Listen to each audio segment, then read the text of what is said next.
Hello, people. Welcome to the session. I'm Rachita Sachdeva, your Vedanta Chemistry Master Teacher. So I hope you guys are absolutely amazing. सब घर में बढ़िया होंगे. Everything will be going good. So on that positive note, let's begin with our topic of atoms and molecules के अंदर ions and valency. इतने queries होते हैं आप लोगों के कि मैम आयंस याद ही नहीं हो रहे हैं. आयंस को यूज कैसे करना है, कितने तरह के आयंस होते हैं, क्या आयंस और वैलेंसी एक ही बात होती है? So let's answer all of these questions and I am pretty much sure session के एंड तक आपके ये सारे प्रॉब्लम्स एकदम क्लियर हो जाएंगे. So just stay tuned. Let's begin with this session. But I have a surprise for you today. Now it's no more a surprise. आप लोगों से मैंने पिछली बारी एक क्वेश्चन पूछा था, What is the molecular mass of sodium carbonate? कर ही लिया होगा तुम लोगों ने सॉल्व, ऐसा तो मैं assume करके चल रही हूँ. So now I will be revealing the names of those students जिन्होंने इस क्वेश्चन का आंसर दिया था. So let's see. चलिए फेमस होते हैं भाई. Great job, guys. Congratulations. Chakde Fatte. You did absolutely fantastic. So, Manvi Singh, Nishant Singh, Hina, you did absolutely amazing. Bhai, answer bilkul kadak hai. And keep doing your homework. Keep completing your homework. Or chat box mein dete jao. I will come there, read your answer. And maybe next time you get a chance to be here on board. Chale. So, again, after that positive thingy, let's begin with our session. So, ions है क्या? आप लोगों को मैं थोड़ा सा rewind करवाती हूँ, पीछे लेकर चलती हूँ. So now, if you remember, atoms boss अकेले exist नहीं करते, ठीक है? So they either exist as ions or they either exist as molecules, ठीक है? मॉलिक्यूल्स के बारे में हम लोग ऑलरेडी डिस्कस कर चुके हैं, जहां पर मॉलिक्यूलर मासेस भी हमने पढ़े थे. जिसने ये सेशन मिस कर दिया है, do watch that out, it was very informational, ठीक है? मॉलिक्यूल्स वाला part we have already completed.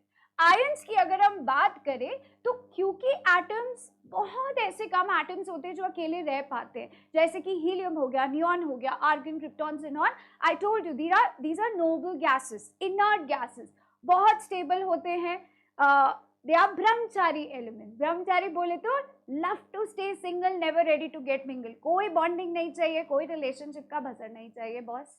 सो उसके अलावा क्या आपको पता है, देयर आर 118 एलिमेंट्स. उनमें से कुछ ही एलिमेंट्स अकेले रह पाते हैं, लेकिन अदर एलिमेंट्स या दूसरे एटम्स कैसे एग्जिस्ट करेंगे? Either in form of molecule और इधर इन फॉर्म ऑफ आयंस, अपने आप को वो स्टेबलाइज करते हैं.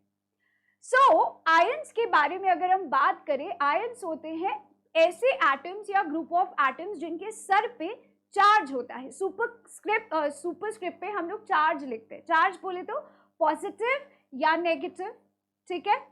सो these are certain examples given to you. ये नाइट्राइड आयन है, ये नाइट्रेट है, ये नाइट्राइट है. ITE देखो, डिफरेंस देखो, nitrite ITE, nitride IDE, and this is nitrate ATE.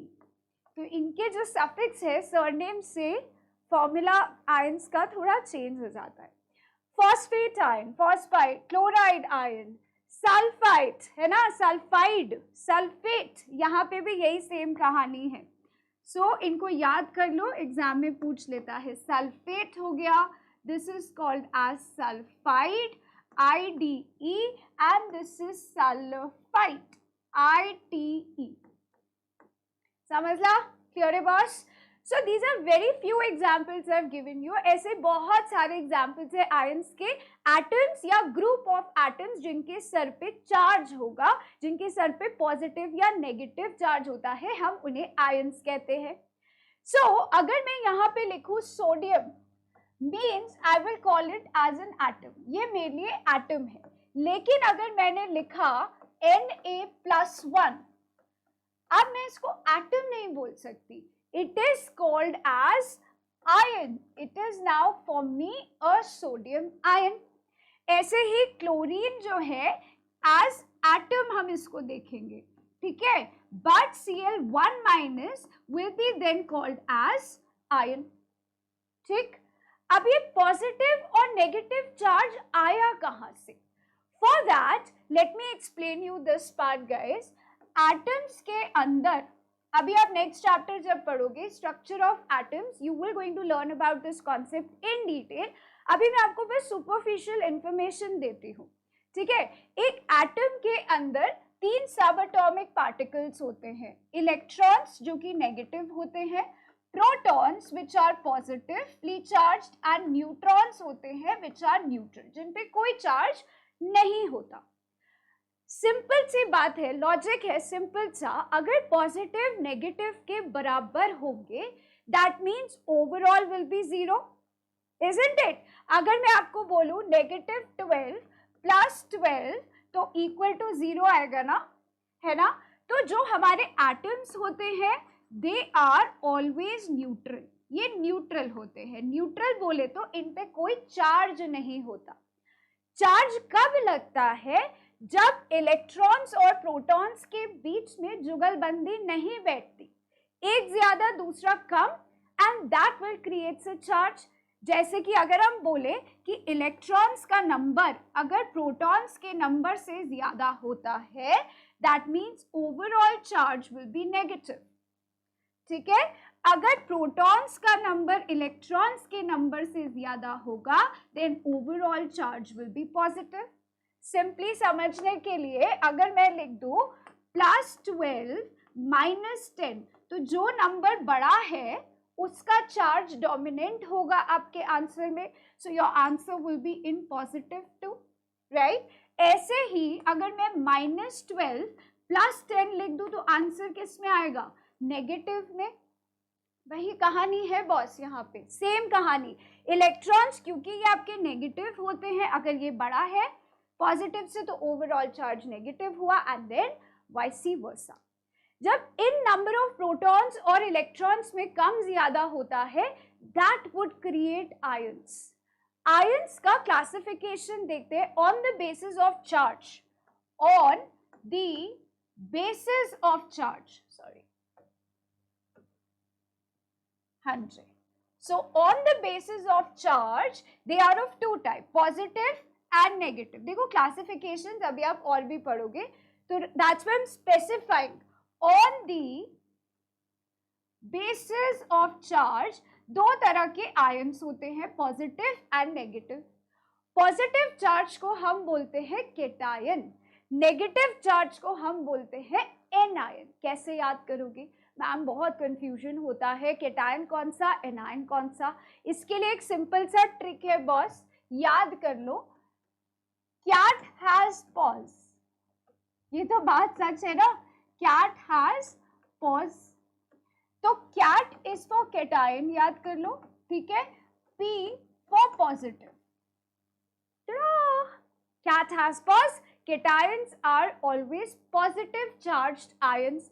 On the other hand अगर हम एनायंस की बात करें तो एनायंस में क्या है ना, N आता है, N से नेगेटिव याद कर लो, है नहीं आसान? कितना आसान है। या फिर स्मार्ट वे ऑफ लर्निंग है, एक चीज याद करो दूसरा अपने आप ही ऑपोजिट होगा। केटायन याद कर लोगे तो एनायन पता चल जाएगा, एनायन याद कर लोगे तो केटायन पता चलेगा। That's a smart way of learning, कभी भी कंफ्यूजन नहीं होगा। Okay, so now loss of electrons gives you cation. Loss of electrons बोले तो हमारे हर एक एटम में एज आई टोल्ड यू 3 सब एटॉमिक पार्टिकल्स होते हैं। अगर इलेक्ट्रॉन लूज होता है so they will going to lose negative charge. एक एटम अपने अंदर से नेगेटिव चार्ज को लूज कर रहा है, सो टू बैलेंस इट वो ओवरऑल अपने ऊपर कौन सा चार्ज लाएगा? Positive charge. ऐसे ही अगर इलेक्ट्रॉन्स गेन होते हैं they will turn themselves into an ion which is negatively charged ions. Now to make your job much more easier, आपके जॉब को और आसान बना देते हैं हम यहाँ पे, मेटल्स जो होंगे ये हमेशा इलेक्ट्रॉन्स लूज करते हैं, ऑलवेज गाइस, हमेशा।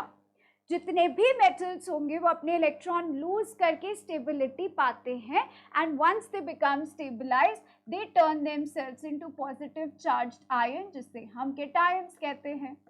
On the other hand, non-metals always love to gain electrons.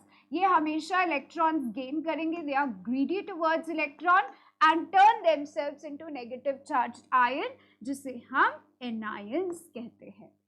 ठीक है. अब आप सोचोगे मैम हमें कैसे पता कि केटायन कौन से और एनायंस कौन से, या मेटल्स कौन से और नॉन मेटल्स कौन से? बात तो सही है. You are right on your place. आपको कैसे पता चलेगा? So if I tell you, क्या आप मुझे 5 मेटल बता सकते हो? आपको नहीं पता. कॉपर मेटल है, एल्यूमिनियम मेटल है, गोल्ड मेटल है, आयरन मेटल है, sodium, calcium, magnesium, lithium, they are all metals. Periodic table अगर आप देखो तो पीरियोडिक टेबल के लेफ्ट साइड वाले जितने भी एलिमेंट्स होंगे वो मेटल्स होते हैं. राइट हैंड साइड की तरफ अगर आप जाते जाओगे तो those are your non metals. Now most common example of your paper, सबसे common examples आपके पेपर में जो आते हैं, सोडियम हो गया, कैल्शियम हो गया, मैग्नीशियम हो गया, एल्यूमिनियम हो गया, आयरन हो गया, कॉपर हो गया. You don't know what is gold? Gold is a metal, silver is a metal and so on and on and on. और इन सबके ऊपर पॉजिटिव चार्ज आएगा after they lose electrons. Sodium के ऊपर +1, कैल्शियम पे आएगा +2, मैग्नीशियम पे आएगा +2, एल्यूमिनियम पे आएगा +3, आयरन पे आता है +2 एज वेल एज +3. मैं इसके ऊपर भी आऊंगी बाद में. कॉपर पे आता है +1 या +2. So being a metal they will always lose their electrons and turn themselves into positive charged ion called as cations. ऐसे नॉन मेटल्स देखते हैं. नॉन मेटल्स के एग्जाम्पल होते हैं oxygen, nitrogen, fluorine, chlorine, bromine, iodine, phosphorus, etcetera etcetera etcetera. बहुत सारे non metals होते हैं and they will always have a negative charge on them. ये हमेशा anions create करते हैं. For example, O2 minus होगा, negative M3 minus होगा, fluoride 1 minus, chloride 1 minus, bromide 1 minus, iodide 1 minus, phosphorus -3 and so on and on and on. So non metals, मोटा मोटा आपको ये बात पता होनी चाहिए, नॉन मेटल्स नेगेटिव बनाएगा, पॉजिटिव हमेशा मेटल्स ही क्रिएट करते हैं. So as you can see here, हम लोग सोडियम एटम के बारे में अगर बात करें, सो सोडियम के पास कितने इलेक्ट्रॉन्स होते हैं? You will get this clarity more जब आप लोग next chapter structure of atoms में इलेक्ट्रॉनिक कॉन्फ़िगरेशन पढ़ोगे तो आपको ये चीज और ज्यादा क्लैरिफाई होगी. फॉर नाउ जस्ट अंडरस्टैंड कि यहाँ पे चल क्या रहा है. सोडियम के पास 11 इलेक्ट्रॉन्स होते हैं. इन 11 इलेक्ट्रॉन्स का ये डिस्ट्रीब्यूशन दिखाया हुआ है. ये अपना पहला घर है इसका, K shell, next is L and then M. ऐसे कर करके ऑर्बिट्स होते हैं जिनमें इलेक्ट्रॉन्स रिवॉल्व करते हैं. ठीक है. तो यहाँ पे सोडियम के इलेक्ट्रॉन्स का डिस्ट्रीब्यूशन है 281. बाहर वाले शेल में से एक इलेक्ट्रॉन को ये आसानी से लूज कर सकता है और लूज करते ही that will now have the electronic configuration of 28 और इससे क्या बना लिया? Sodium Na+1.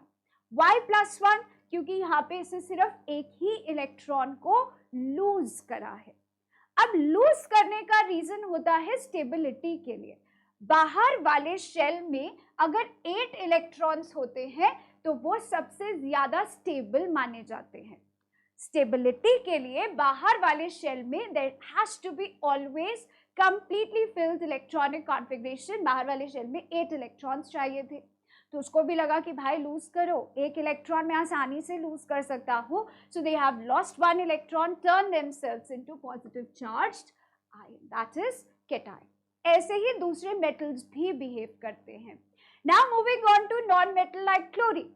क्लोरीन के पास कितने इलेक्ट्रॉन्स होते हैं? 17. कैसे? 1 2 3 4 5 6 7 8 9 10 11 12 13 14 15 16 17. 17 इलेक्ट्रॉन्स को कैसे डिस्ट्रीब्यूट करा है? They have distributed as 2 8 8. अब ये कैसा इलेक्ट्रॉनिक कॉन्फ़िगरेशन हमने बनाया है? This you will going to learn in your next chapter. ठीक है.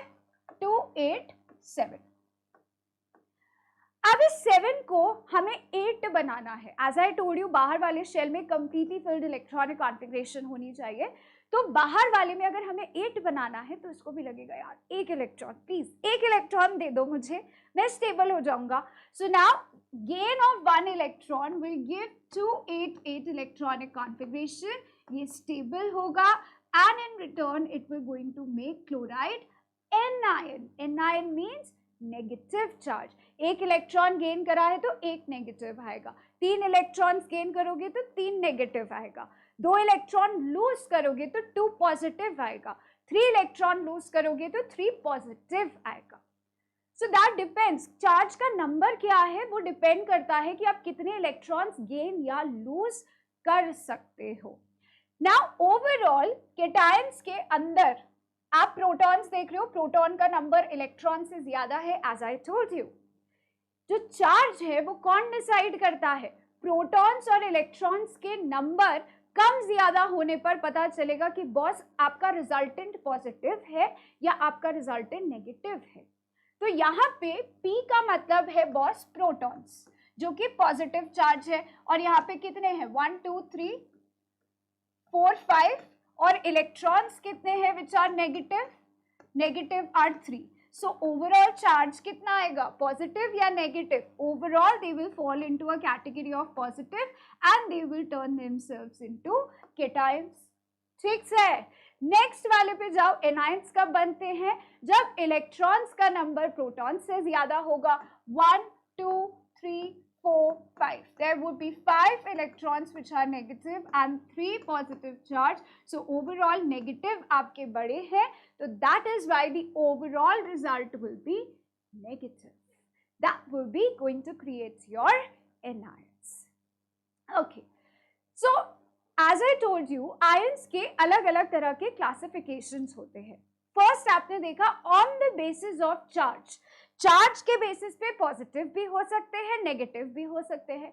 पॉजिटिव कैसे बनेंगे, नेगेटिव कैसे बनेंगे, ये भी आपने सीख लिया. Now there is another classification of ions. Ions classified on the basis of atoms, basis of number of atoms, number of atoms. One is simple ion and other is polyatomic. Simple का एक और नाम होता है, we call also them as monoatomic ions. Mono बोले तो one, ठीक है, poly बोले तो many. अब थोड़ा थोड़ा आप लोग को आइडिया लग रहा होगा हम क्या सोच रहे हैं यहाँ पे. Mono means one. अगर सिंगल एटम के ऊपर चार्ज है तो that will be under a category of simple ion. Positive negative अभी मैटर नहीं करता है, केटायंस हो या एनायंस हो that doesn't matter. But single atom के ऊपर अगर चार्ज होता है तो वो सिंपल आयंस कहलाते हैं. लेकिन अगर ग्रुप ऑफ एटम्स के ऊपर चार्ज होगा then they comes under polyatomic ion. तो polyatomic ions का डेफिनेशन क्या होता है? Group of atoms carrying charge on them are called as polyatomic ions. Group of atoms में चार्ज कुछ भी हो सकता है, पॉजिटिव या नेगेटिव, वो बात की है. बट सिंपल वन एटम के ऊपर चार्ज, सिंगल एटम पे, and poly means many atoms पे charge. I'll give you few examples here. You will get an idea. Na single atom पे चार्ज, कैल्शियम सिंगल एटम पे charge, oxide single atom पे charge, nitride single atom पे charge, chloride single atom पे charge, fluoride single atom पे charge, aluminium single atom पे charge and so on. ठीक है, ऐसे बहुत सारे सिंपल आयंस हैं. पॉलीएटॉमिक के अंदर carbonate CO3 polyatomic means group of atoms, अलग अलग एटम्स है लेकिन commonly they are sharing a charge on them. So CO3 is a carbonate ion. ऐसे bicarbonate HCO3 is called bicarbonate or hydrogen carbonate ion. Then OH1 hydroxide ion, phosphate PO4 3 ion, sulfate SO4 2 sulfite SO3 2 and so on. अभी आपने देखे भी हैं, ठीक है, and so on and on and on. ऐसे बहुत सारे होते हैं. अमोनियम NH4+, आप सोच रहे होगे मैम पॉजिटिव तो एक भी नहीं लिखा. तो पॉजिटिव भी है अमोनियम आयन। ठीक से, और गोइंग गुड, चाक दे फट्टे। चलिए लेट्स सॉल्व मोर केमिकल लोचा। सो पॉलीएटॉमिक आयंस होते हैं, as we have discussed, ions which consist of more than one atom. Group of atoms के ऊपर जब हम चार्ज लिखते हैं हम उन्हें पॉलीएटॉमिक आयंस कहते हैं। अब ये आयंस का table I have provided you, take a screenshot guys, it will definitely help you out to make formulas. जब आप फॉर्मूलाज बनाते हो तो आपको आयंस की जरूरत पड़ेगी, इसके बगैर आप फॉर्मूलाज क्रिएट नहीं कर सकते, ये बात ध्यान रखना। आयंस नहीं होंगे फॉर्मूला नहीं बनेगा। सो फॉर्मूला मेकिंग आपका आराम से आता है 2 मार्क्स का, तो उसको गेन करने के लिए you have to go through these ions का table. So this is very very important. देखो कॉपर का +1 भी एग्जिस्ट करता है, कॉपर का +2 भी एग्जिस्ट करता है, Fe3+ भी एग्जिस्ट करता है, Fe2+ भी एग्जिस्ट करता है। तो कुछ ऐसे एलिमेंट्स हैं, कुछ ऐसे मेटल्स होते हैं जिनके पास वेरिएबल वैलेंसी होती है। वेरिएबल मतलब एक से ज्यादा वैलेंसी रखते हैं। Now you must be thinking ma'am क्यों? तो देखो भाई और बहनों, ऑनेस्टली क्यू का आंसर आपको मिलेगा ग्रेड 11th में जब आप पीरियोडिक टेबल को पढ़ोगे। There are certain blocks in periodic table, S block होता है, पी ब्लॉक होता है, डी ब्लॉक होता है, एफ ब्लॉक होता है। तो मेनली ये डी ब्लॉक एलिमेंट्स है जो कि वेरिएबल वैलेंसी शो करते हैं, and you will get to know the reason more once you go to grade 11th। ठीक, सो फिर now what you have to remember कि कुछ ऐसे मेटल्स है जो कि वेरिएबल वैलेंसी रखते हैं, एक से ज्यादा वैलेंसी रखते हैं, and they are super super important. इनका नाम भी अलग होता है, जैसे कि Fe2+ को हम लोग फेरस कहते हैं, OUS। ठीक है, Fe3+ को हम लोग फेरिक कहते हैं, Cu+1 को बोला जाता है क्यूपरस, और Cu+2 को बोला जाता है cupric. Now you must be thinking, अभी आपको यही लगता कि मैम क्वेश्चन में कौन सा कॉपर पूछ रहा है, हमें कैसे पता चलेगा? तो वो आपको कहीं ना कहीं हिंट थ्रो करते हैं, they will going to give you hint कि आपको क्यूपरस Cu+1 पूछ रहा है या क्यूपरिक Cu+2 पूछ रहा है, तो उसका टेंशन नहीं लेने का है। They will definitely tell you somehow कि वो आपसे क्या चाहते हैं। Fine, so there are polyatomic ions का examples also given here, and there is in a table आपको cations, anions, simple ions सब दे रखा है। This is super duper important guys. Mostly हम इनमें से ions cover कर चुके examples में, I have already told you before. Still just take a screenshot and go through that. Okay. Now coming to valency. क्या valency और ions एक ही बात होती है? तो देखो, they are very much connected to each other. ये आपस में काफी ज्यादा अपना इंटरलिंक कनेक्शन शो करते हैं। वैलेंसी सिंपल वर्ड्स में आपको ये बताएगा कि मैं कितने बॉन्ड बनाऊंगा। एक एटम आपको अपनी कंबाइनिंग कैपेसिटी बता देगा कि okay I will be comfortable making 3 bonds. मैं स्टेबल होऊंगा 2 बॉन्ड बना के, या मैं स्टेबल होंगी 1 बॉन्ड बना के। This is how valency works. So valency in simple words is the combining capacity of an element is called valency. जैसे कि हाइड्रोजन क्लोरीन के साथ एक सिंगल बॉन्ड बनाता है, तो क्लोरीन का वैलेंसी हुआ 1, हाइड्रोजन का वैलेंसी भी होता है 1। ऑक्सीजन, यहाँ पे एक ऑक्सीजन H2O, अगर आपको दिखाई नहीं दे रहा है तो I just prepare this for you here. Oxygen 2 hydrogen के साथ बॉन्ड बना चुका है, तो एक ऑक्सीजन ने 2 बॉन्ड बनाए हैं ना, तो ऑक्सीजन की वैलेंसी हुई 2। ठीक है, एक हाइड्रोजन ने एक बॉन्ड बनाया तो हाइड्रोजन की वैलेंसी हुई 1। ये बताता है कि एक एटम की कितनी कंबाइनिंग कैपेसिटी है। अब अमोनिया के अंदर आप देख रहे हो कि नाइट्रोजन ने 3 बॉन्ड बनाए हुए हैं, है ना, नाइट्रोजन हैज मेड 3 बॉन्ड्स, क्योंकि अमोनिया का फॉर्मूला क्या होता है, NH3। तो एक नाइट्रोजन की वैलेंसी कितनी हुई, 3। ऐसे ही कार्बन की वैलेंसी कितनी होती है, 4। So that is called the combining capacity of an atom. Now you can calculate, आप अपने आप से कैलकुलेट भी कर सकते हो, लेकिन इसके लिए आपको क्या सीखना पड़ेगा, electronic configuration, which you will be learning for sure in your next chapter, structure of atoms. So, थोड़ा सा सब्र and you will be Dhurandhar, literally तुम लोग प्रो होगे, you will be able to calculate valencies on your own. So valency can be used to find the atoms जो कि कितने combine हो रहे हैं to form a chemical compound. Bonding कितनी बना रहा है वो बताएगा आपको वैलेंसी की, ठीक है मेरे को इतने बॉन्ड बनाने हैं and I will be stable with it. एक सिंपल सा मैं आप लोगों को एग्जांपल देती हूँ। लेट्स टेक नियॉन, ठीक है। नियॉन का एटॉमिक नंबर होता है 10। This information I will give you right now. मैं आपको ये सारी इंफॉर्मेशन अभी प्रोवाइड करूंगी क्योंकि नेक्स्ट चैप्टर में हो सकता है आप मुझे बता रहे हो यही चीज, ये आप सब पढ़ चुके होंगे नेक्स्ट चैप्टर तक। नियॉन में एटॉमिक नंबर होता है 10, नंबर ऑफ इलेक्ट्रॉन्स होते हैं 10। जब हम इसका इलेक्ट्रॉनिक कॉन्फ़िगरेशन लिखते हैं तो this is the distribution.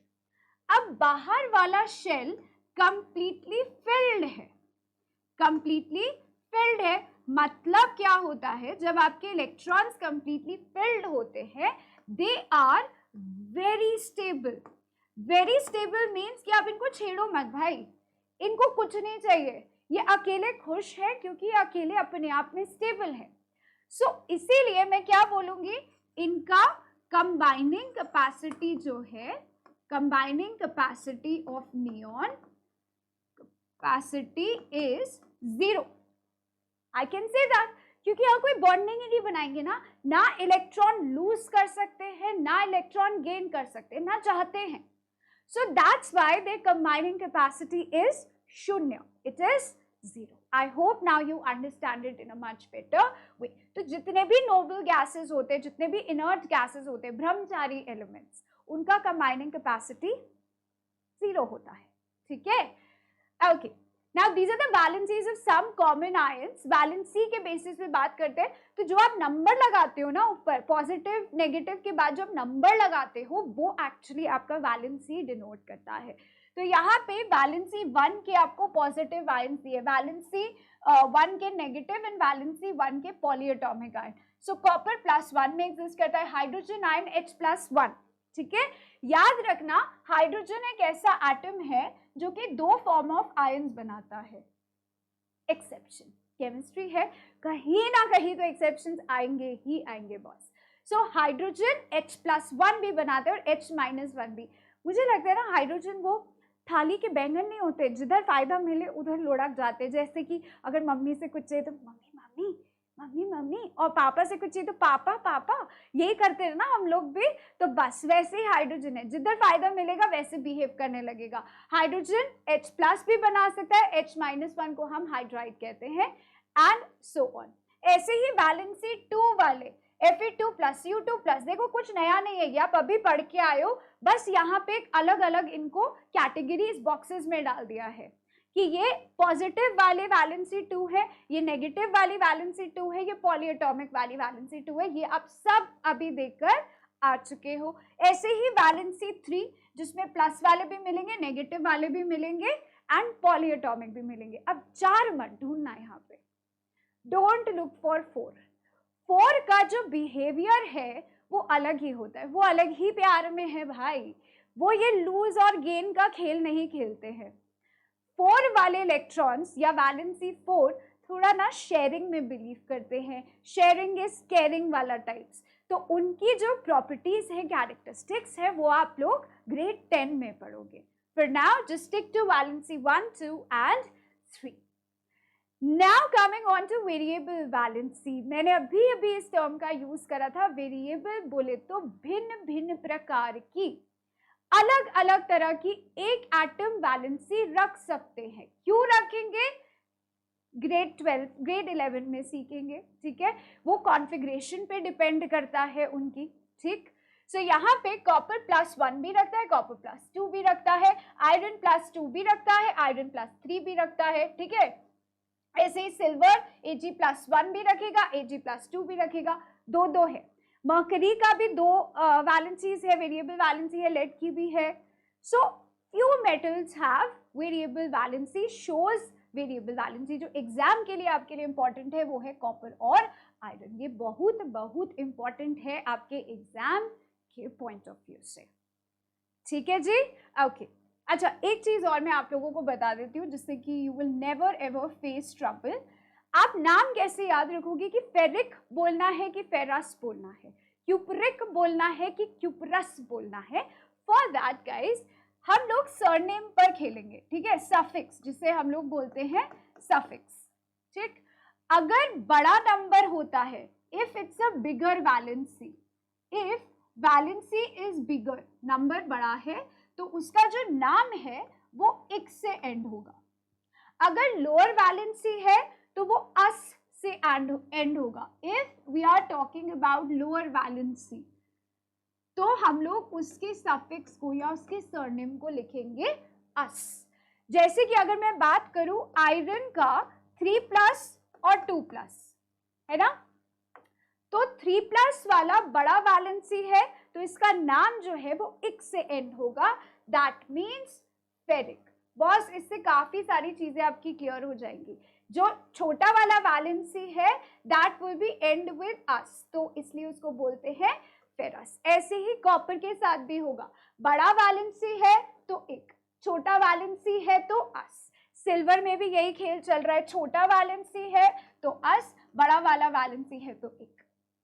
Simple, it's a trick guys to learn what exactly they are asking। नहीं तो आप अस और इक में ही कंफ्यूज हो जाते हो कि कौन सा चार्ज पूछ रहा है।